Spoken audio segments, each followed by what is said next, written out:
Hello. So, this will be part two of the unintuitive God from a mortal perspective. Yesterday we looked at David, and today we're going to be looking at the story of Joseph. Now, I'm sure many of you are aware of the story of Joseph. Joseph and the, shall we say, multicolored coat. And that was given to him by his father. And it was given to him to signify that he was his favorite son. But there's a little bit more to that story than you might be aware. So Jacob had two wives. Actually, he had more than that, but we're looking at two of them. And they were both sisters. And he was given those wives from his uncle Laban, who he went and worked for. And if you read in the story of Genesis, it talks about this. Now, Jacob worked for Laban for 7 years. And then Laban didn't give him the daughter that he promised. Instead, he said, well, the custom here is that the oldest daughter must marry first. So he handed the oldest to Jacob. And then he said, work for me for 7 more years, and then I'll give you the younger one. And so Jacob did. I mean, that's dedication, right? Working 14 years so you can get the love of your life. Well, that's what happened. And so from Jacob's first wife, from his concubine, there were children. But Joseph was the firstborn from the woman that Jacob loved. And so Jacob chose to honor that, honor him. And his other brothers, half brothers, his older brothers, didn't like that. And Joseph's family was kind of violent, to be honest. And if you read the account, Jacob on his deathbed, years later, actually cursed at least two of his sons. And yet Joseph's sons, he blessed and he adopted them so that the generational blessing would skip a generation. And that's something that we don't really understand in today's Western culture. At least most of us don't. The idea that the father can bless their son, bless their daughter. And this was so sought after that that Esau, he had his birthright stolen. He traded it, if you prefer, for a bowl of soup. So there's that whole thing in the Bible. And when we look at Jesus, that we are co-heirs with Christ, that he gave us that blessing, it beggars belief. But we're not talking about that today. We're talking about Joseph. So I just wanted to set the background just a bit. So bad things happen to one of Joseph's sisters, and then his two brothers take revenge. They don't just take revenge, they form a covenant with the town, and then they butcher them, they massacre them. So you could say, well, that's just what it is. But if you look at the account of Joshua and how the Israelites invaded the land of Canaan, the Gibeonites made a covenant with Israel. And Joshua did not break it. Instead, he came to their aid. And so a covenant, an agreement, an accord, a treaty, honoring that is very, very important. And the Lord places huge emphasis on it. In fact, he even says that he honors his word even over his own name, and his name is holy. His name is holy. And yet, how much more does he honor his word? And his word will not return void to him. And Jesus is the word. So covenants are important. And Joseph's brothers broke covenant. And they did it in quite a deceitful way. I'll let you read the account for yourself.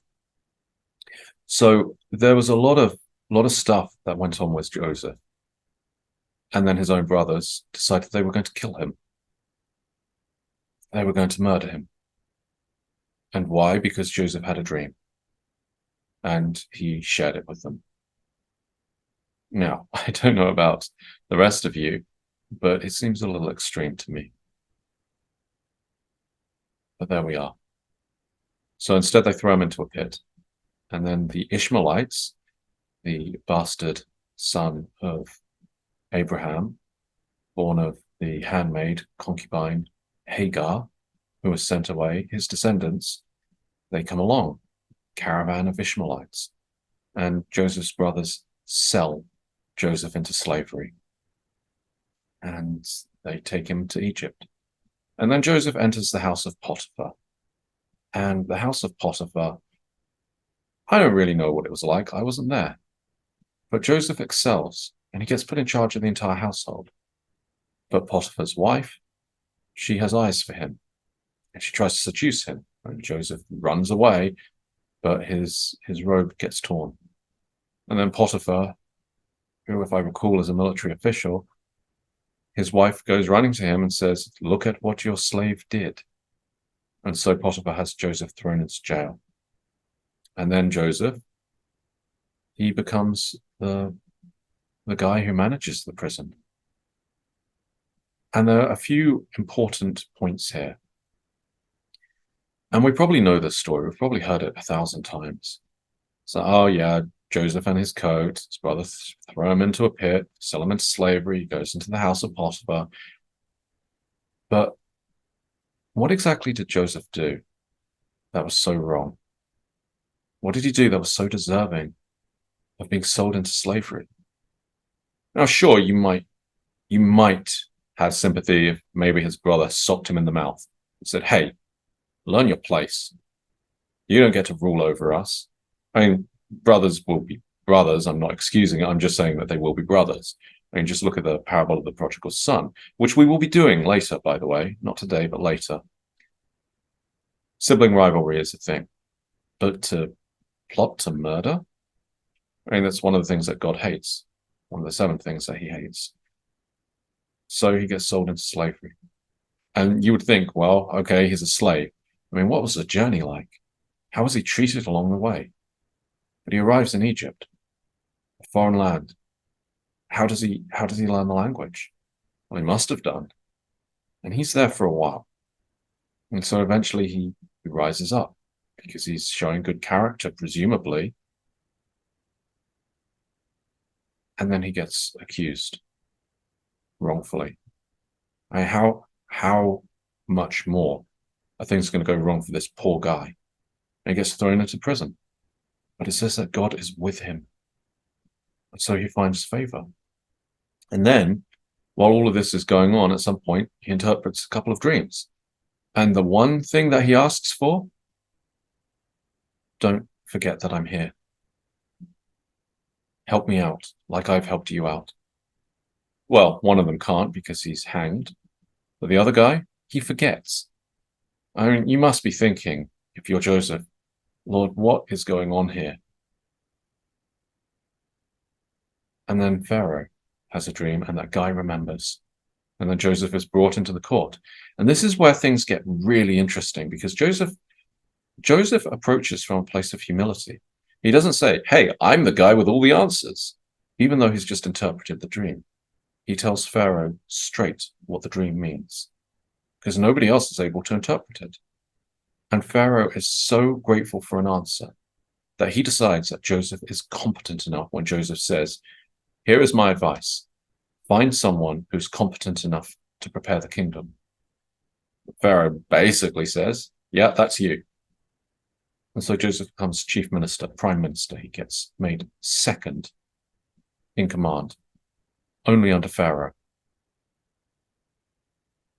So let's review. God takes Joseph from his father's household. When he's the favored son, he's recognized as the heir, has him sold into slavery, thrown into prison, and then he gets brought into the courts of a foreign king and made prime minister, the second most powerful man in the entire known world at that time. And then Joseph's brothers come along because of the famine, which God foretold. And you could be asking at this point, but God didn't have to do any of that. Why even have a famine? Well, there are reasons for it. And if we explore the story and we look on a little further, we'll see why. So Joseph's brothers come along. Joseph kind of plays the trickster in this. In most mythologies, there is a trickster, and Joseph actually plays the role of this. And if you look through his family line, actually, there's some of that going on there. With Esau and all the way to Joseph. But God is good, and Joseph blesses his brothers. He calls for his father, and he blesses them. But his brothers still aren't satisfied. They still think that he's going to take revenge. And so after Jacob dies, presumably this is a lie. It may not be a lie, but they write to him saying that their father said, forgive them. And Joseph, he's already forgiven them. And so he lets them know. He showers them with graciousness. And this is the old covenant, by the way. This is before the law of Moses. And the law of Moses follows after. And following that, you've got an eye for an eye, a tooth for a tooth, a life for a life. So it's a very unintuitive story. If God wanted to make Joseph ruler or prime minister over Egypt, why make him go through that? Well, first of all, he learned how to manage a household. And then he learned how to manage a prison. And then he learned how to manage a country. Because if you look at the account, there were 7 years of bountiful harvest and then 7 years of famine. There weren't 7 years of famine first. God didn't just throw Joseph into the deep end. But I said, why let him go through all of that? Why have a famine in the first place? So let's skip ahead 400 years to Moses. Well, it wasn't just the Israelites that left Egypt. Yes, it was the Israelites, the people of Israel. Israel was the name that God gave to Jacob, the house of Israel, the children of Israel. Many of the Egyptians also went with the Israelites. They saw the power of God. They saw the 10 plagues coming down on Egypt. And those that went with them, they were given the 10 Commandments. So God brought Gentiles, foreigners, out of Egypt and grafted them into his people. And there are laws, if you look through the Old Testament, particularly the Torah, about how to deal with foreigners, those who come to live among you. And then if you look forward at the story of Jesus, Jesus spent 40 days in the wilderness. The Israelites spent 40 years in the wilderness. There are parallels there.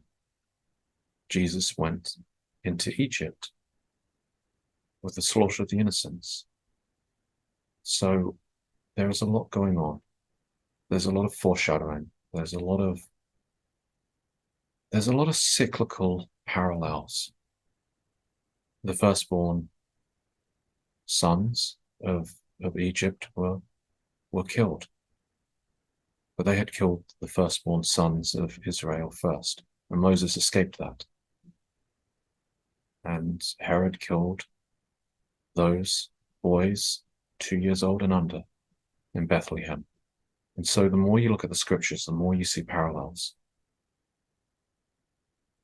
Is that the story you would have written? If you had a prince, the son of a wealthy man, son of a prophet, because Abraham was described as being a prophet of the Lord. His grandson, great-grandson. What would you do? Where would you put him if you wanted him to be prime minister? It's worth thinking about. Anyway, that's all we have time for today. Thanks for listening. Be sure to like, comment, and subscribe. And if you need prayer, please go ahead and ask. We'd be delighted to pray for you. See you tomorrow. Bye for now.